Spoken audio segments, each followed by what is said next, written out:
आजचे कांदा बाजारभाव. बाजार समिती अकोला. आवक 1045 क्विंटल.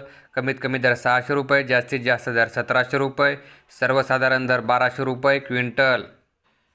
बाजार समिती छत्रपती संभाजीनगर. आवक 1894 क्विंटल. कमीत कमी दर 200 रुपये, जास्तीत जास्त दर 1600 रुपये, सर्वसाधारण दर 900 रुपये क्विंटल. बाजार समिती मुंबई. आवक 13,571 क्विंटल. कमीत कमी दर 700 रुपये, जास्तीत जास्त दर 1900 रुपये, सर्वसाधारण दर 1300 रुपये क्विंटल. बाजार समिती सातारा. आवक 271 क्विंटल. कमीत कमी दर 1000 रुपये, जास्तीत जास्त दर 2000 रुपये, सर्वसाधारण दर 1500 रुपये क्विंटल. बाजार समिती सोलापूर. आवक 16,582 क्विंटल. कमीत कमी दर 100 रुपये, जास्तीत जास्त दर 2100 रुपये, सर्वसाधारण दर 950 रुपये क्विंटल. बाजार समिती पुणे. आवक 10,588 क्विंटल. कमीत कमी दर 400 रुपये, जास्तीत जास्त दर 1800 रुपये, सर्वसाधारण दर 1100 रुपये क्विंटल.